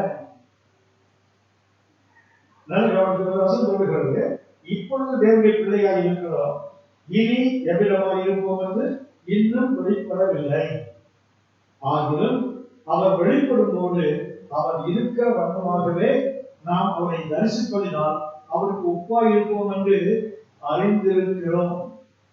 இது நம்முடைய அறிவு. அவரோடு பழகுவதனால, அவர் வேதத்தை கற்றுக்கொண்டதுனால அப்படி விருதுகளை பெற்றுக் கொண்ட நமக்கு என்ன நம்பிக்கை இருக்குது? ஒரு நாள் வரும்போது சொல்ல போனால் ஆண்டவர் இயேசு சொன்னார், பரலோகத்தில் கொள்கை கொடுப்பனை இல்லை, இதாவது தூதர்களை போலன்னு சொல்றார். ஆனா இங்கே ஆவியானவர் சொல்கிறார், எல்லாரும் இயேசு போல சொல்றாங்க. தூதர்களை போல என்று இயேசு சொன்னால், இங்க பாத்தீங்கன்னா வேதம் சொல்கிறது, இனி நம்ம எப்படி இருக்கோம்? வெளிப்படவில்லை. அப்படின்னா என்ன வேண்டும்? இது நமக்கு என்ன இருக்க வேண்டும்? அந்த விசுவாசம் வேண்டும் என்பதற்காக நம்ம ஒரு ஃபெய்த், என்ன ஃபெய்த் வேணும்? It is an opportunity. தேவன் மேல் நமக்கு இருக்கிற விசுவாசத்துக்கு சபைக்கு கற்றுக் கொடுக்கிற ஒரு வாய்ப்பு. அந்த வாய்ப்பு என்னவென்றால், நீங்க இப்போது பிள்ளையா இருக்கீங்க. இப்ப எப்படி பிள்ளையா இருக்கீங்க? உங்க உருவத்திலேயே நீங்க பிள்ளையா இருக்கீங்க. ஆனா வரும்போது அவர் உருவத்தை பிள்ளையா மாற்றுவீங்க. இப்ப நம்ம எப்படி இருக்கிறோம்? நம்ம உருவத்துல தான் இருக்கிறோம். மீட்கப்படும் முன்னாடி என்ன உடம்பு மூக்கு இருந்ததோ அதே மூக்கு தான் இப்போ இருக்கு. மீட்கப்படும் முன்னாடி எந்த அந்த ஆந்த கல் இருந்ததோ அதே கல் இப்போ இருக்கு. அந்த சத்த மூக்கு அப்படிதான் இப்போ இருக்குது. புது சுஷ்டியும் போட்டதுல அது வெளியே இல்லை, உள்ள. கிறிஸ்துவ புது சுஷ்டி என்றால் வெளி தோட்டம் அல்ல, உள்ளான மனுஷன் மாற்றம். அதுதான் அது 2:5 கிறிஸ்துவ புது சுஷ்டி என்றால் வெளியே தோட்டம் மாறுவதில்லை, ஆனால் உள்ளான மனுஷன் மாறுறான். அவர் தான் உண்மையான மனிதன், அவன் மாறுகிறான். இது கதை சொல்கிறார். இப்பொழுது பிள்ளையா இருப்பாங்க உள்ளதான். இன்னும் சொல்ல போனால் ரோமர் 8:15-23 2 வசனத்தில் அழகாக விளக்குகிறது. ரோமர் 8:15 பார்த்தீங்கன்னு சொன்னா, நாம் இப்போது வரை அப்பா என்று அழைக்கிறோமே, அது வேறு சுட்டி காட்டுகிறது. ரோமர் 8:15 அந்தபடி திரும்பவும் பயப்படுவதற்கு நீங்கள் அடிமைத்தனத்தில் ஆவியை பெறாமல் அப்பா பிதாவை என்று கூப்பிடப்படுகிற காலத்தின் ஆவி. இப்போது எது கர்த்தரை அப்பான்னு கூப்பிடுதுன்னா, நம்ம உடல் அல்ல, நம்முடைய ஆவி. எப்போது தேவனை ஏற்றுக்கொள்கிறோமோ, எப்போது ஒரு ஆவியால் நடத்தப்படுகிறோமோ, அப்பொழுது நம்முடைய புத்திரனாக மாறுகிறோம். இது எங்க? உருவத்தில் அல்ல, உள்ளத்தில். புறமான மனிதனில் அல்ல, உள்ளான மனிதனில் நாம் மாற்றப்படுகிறோம். இதுதான் அந்த மரணம். இதுதான் 1 யோவான் 3:2 சொல்கிறது. இப்போ நாம் தேவனுடைய பிள்ளையா இருக்கிறோம். எங்க இருக்கிறோம்? உள்ளான மனிதனில். அந்த உள்ளான மனிதன் பிள்ளையா இருக்கிறோம். அதான் ரோமர் 8:15 1 யோவான் 3:2 முதல் பகுதி. பிரியமானவர்கள், நாம் இப்போது பிள்ளைகளா இருக்கிறோம். எங்க இருக்கிறோம்? ஒன்லி இது இனமா உள்ளான மனுஷன்ல தான் நம்ம பிள்ளையா இருக்கிறோம். அதான் சொன்னேன், உள்ளான மாற்றம் வருகிறது. அடுத்தது அதே ரோமர் 8:23 அதுவும் அல்லாமல் ஆவியின் முதல் பலன்களை பெற்ற நாமும் கூட என்ன ஆவியை பெற்றிருக்கிறோம்? அப்பா பிதாவை இருக்கிற பெற்று விட்டோமே, அதை பெற்றுக்கிறார். அதுவும் அல்லாமல் ஆவியின் முதல் பலன்களை பெற்ற நாமும் கூட சரீர மீட்பாகிய புத்திர சுவிகாரம், அந்த சன்ஷிப், அந்த புத்திர ஒன்று ஸ்பிரிட்ல இருக்கு, அது பாடியில இருக்கு. இதுதான் 1 யோவான் 3:2 சொல்லிக்காட்டுகிறது. இப்ப நம்ம பிள்ளையா இருக்கிறோம். எங்க? ஆவியில பிள்ளையா இருக்கிறோம். உள்ளான மனுஷங்க நாம் என்னவா இருக்கிறோம்? மகனாக மகளாக இருக்கிறோம். ஆனால் அவர் வருவார். வரும்போது என்ன பண்ணுவோம்? நாம் உடம்பில் அந்த அப்பா பிதாவை கூப்பிடுற அந்த சரீரத்தை நாம் பெற்றுக்கொள்வோம். அதான் சொல்லுகிறார். அதுவும் அல்லாமல் ரோமர் 8:23 அதுவும் அல்லாமல் ஆவியின் முதல் பலன்களை பெற்ற நாமும் கூட நம்முடைய சரீர மீட்பாகிய புத்திர சுவிகாரம். 2 புத்திர சுவிகாரம். ஒன்று உள்ளான மனிதனுக்கு ஆவியை பெற்றுக் கொள்ளும் போது, புறமான மனுஷன் அவர் வரும்போது என்ன பண்ணும்? அந்த உள்ள அப்பா பிதாவை கூப்பிடும். இதைத்தான் 1 யோவான் 3:2 சொல்லுகிறது. இப்போது நாம் பிள்ளைகளாக இருக்கிறவங்க உள்ள. ஆனால் அவர் வெளிப்படும் போது நாம் அவர் இருக்கிற வண்ணம் பார்க்கிறதுனால நம்ம உடம்பு என்ன ஆயிடும்? அவர் போல மாறிடும். Opportunity of faith. விசுவாசத்துக்கு கற்றுக் கொடுக்கிற ஒரு வாய்ப்பு. இன்னைக்கு நான் அப்பா பிதாவை கூப்பிடுற ஆவியை பெற்றிருக்கிறேன். எனக்கு நிச்சயமா நம்புகிறேன், ஒரு நாள் வரப்போகிறது, என் ஆண்டு வயசு வரப்போகிறார். வரும்போது என்ன செய்வேன்? அவரை போல மாறுவேன். இந்த நம்பிக்கையுடைய இடமும் அவர் சுத்தமுள்ளவராய் இருக்கிறது போல தன்னையும் சுத்திகரித்துக் கொள்ளுகிறார். அப்படின்னா இனி நம்ம எப்படி இருப்போம் நமக்கு தெரியாது, அது மறைக்கப்பட்டு இருக்கிறது. ஒரு நாள் வரும், இன்றைக்கு வாழும்போது நீங்கள் அப்பா பிதாவை என்று கூப்பிடப்படுகிற புத்திரசுதாத்மாவை பெற்றிருந்தால் ஒரு நாள் வரும்போது இந்த சரீரமும் அவரை பார்த்து அப்பா அப்பதான் ஒரிஜினல் உள்ள மகனாக மகளாக மாறினோம். அவர் வரும்போது வெளியே இந்த உடல் என்ன ஆயிடும், தேவனை போல மாறி ஒரிஜினல் பிள்ளையா நம்ம மாற போறோம். இதுக்குதான் அது மறைக்கப்படுகிறது. அப்படின்னா 7 கருத்துக்களை சொல்லி காட்டியிருக்கிறேன். சபை என்பது மறைக்கப்பட்ட சபைக்கு தேவன் மறைப்பதில்லை, ஆனால் சில காரியங்களை மறைக்கிறார். மறைப்பதற்கு காரணங்களை தான் நாம் பார்க்கிறோம். 7 காரணங்களை கவனித்திருக்கிறோம். ஒன்று, அந்த குறித்த காலம் வரைக்கும் கர்த்தர் தரிசனங்களை மறைத்து வைத்திருக்கிறார். முதலாவது நாம் கவனித்த கருத்து, ஒரு குறித்த காலம் வரைக்கும். வெளிப்பாடு 10:6 கவனித்தோம். தானியேல் 8ஆம் அதிகாரம் 26ஆம் வசனத்தை கவனித்தோம். டைம் ஹஸ் நாட் கம், காலம் இன்னும் வரவில்லை, காலம் வரட்டும். இரண்டாவதாக, நீ நித்திய மரணத்தை சந்தித்து விடக்கூடாது. ஆதியாகமம் 3ஆம் அதிகாரம் 22ஆம் வசனத்துல அவன் நன்மை தீமை அறியத்தக்கவனாய் நம்மில் ஒருவனை போல ஆனான். ஆகியோர் கைகளை ஏற்றி அந்த ஜீவனத்துக்கு கடையை புதித்து அவன் என்றைக்கும் சாகாமல் இருந்து விடக்கூடாது. அப்படின்னா கர்த்தர் ஏன் சிலதை மறைக்கிறார் சொன்னா, சில காரியங்கள் நமக்கு நித்திய மரணத்தை கொண்டு வந்துவிடும். ஆனால் அது நாம் வெற்றியாளராக மாறும்போது அதே கனி நமக்கு கொடுக்கப்படுகிறது, அந்த வழி திறக்கப்படுகிறது. மூன்றாவதாக, ஏன் கர்த்தர் சில காரியங்களை சபைக்கு மறைக்கிறார் என்றால், மூன்றாவது நம்முடைய புரிந்து கொள்கிற தன்மையுள்ள இயலாமை, inability to understand. யோவான் 13ஆம் அதிகாரம் 7ஆம் வசனத்தை கவனித்தோம். நான்காவதாக, மனித பலவீனங்கள், human weakness. யோவான் 16ஆம் அதிகாரம் 12ஆம் வசனத்தை கவனித்தோம். அவனுடைய கேட்டு புரிந்து கொள்கிற தன்மைக்கு ஏற்றாற்போலதான் இயேசு வந்து ஊமையாக பேசினார். அப்படின்னா என்ன இருக்குது? மனித பலவீனங்கள். ஐந்தாவதாக, குறைந்த அறிவு, லெசர் நாலேஜ். 1 கொரிந்தியர் 13ஆம் அதிகாரம் 9 முதல் 12 வசனம் வாசித்தோம். நம்முடைய அறிவு குறைவு உள்ளது. நிறைவானது வரும்போதும் குறைவானது ஒழிந்து போகும். இப்போது நிதானமாய் பார்க்கிறோம், அப்பொழுது முகமுகமாய் பார்க்கிறோம். இப்போது நான் குறைந்த அறிவுள்ளவன், இன்னும் ஒரு நாள் வரும், அப்பொழுது நான் எப்படி அறிந்து கொள்ளப்பட்டிருக்கிறேனோ அப்படியே அறிந்து கொள்வேன். அடுத்தது 6வது கவனித்தோம். தேவனுடைய தன்மை என்னவென்றால் படிப்படியான வெளிப்பாடு. ஒன்றுக்கு கீழ்ப்படிந்தால் அடுத்தது. முதலடி கால்களுக்கு தெய்வம், அப்படியே நடந்து பழகினார், அது பாதைக்கே வெளிச்சமாக மாறுகிறது. அப்படின்னா தேவனுடைய தன்மை என்ன?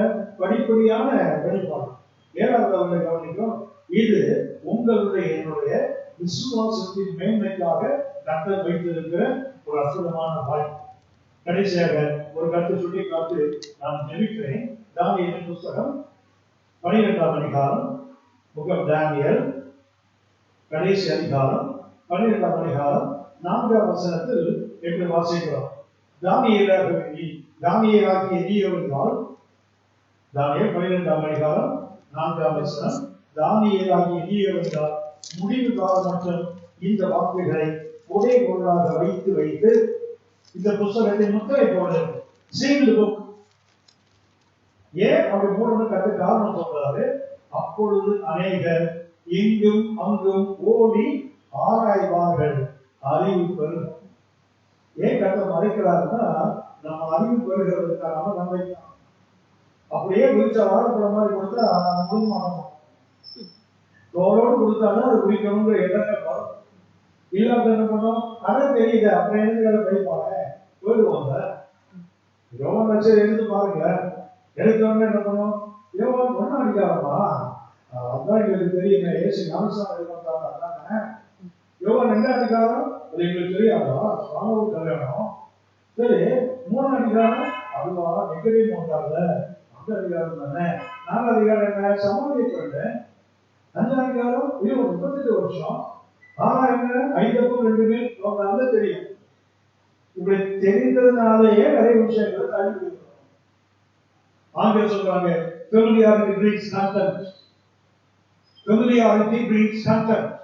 பழக பழக பால் குடிச்சிடும். மறைச்சு வச்சா அதை தேட ஓபம் பாருங்க. சொல்றார், ஆவி பெருகிறதுனால ஆவியும் பெருகிறதுக்குன்னா நீ ஆராய்ச்சி பண்ணல. வேலைக்கு ஆராய்ந்த என்ன கிடைக்கும்? யோவான் 5:39 நித்திய ஜீவன் கிடைக்கும். வேதத்தை ஆராய்ந்து பாருங்கள், ஒரு நிச்சயம் உண்டு. இயேசு பற்றி சாட்சி அங்கதானே இருக்குது.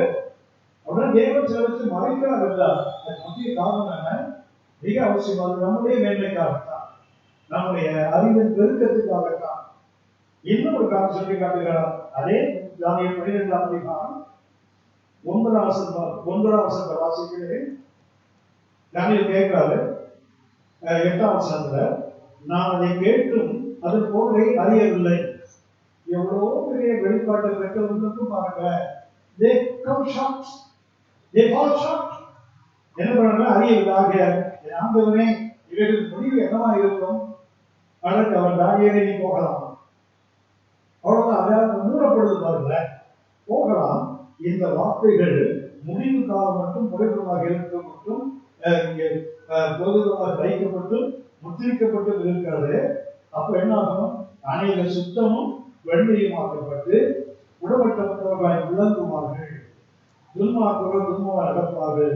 துன்மார்க்கில் ஒருவரும் உணரான், ஞானவான்களோ உணர்ந்து கொள்வார்கள். மறைக்கப்பட்ட இடத்துல ஞானவான்கள் உணர்ந்து கொள்வதற்காக, அவன் சுத்தமாக்கப்பட்டு வெண்மையாக்கப்பட்டு உடம்பட்டவர்களாய் விளங்குவதற்காக அது மறைக்கப்படுகிறது.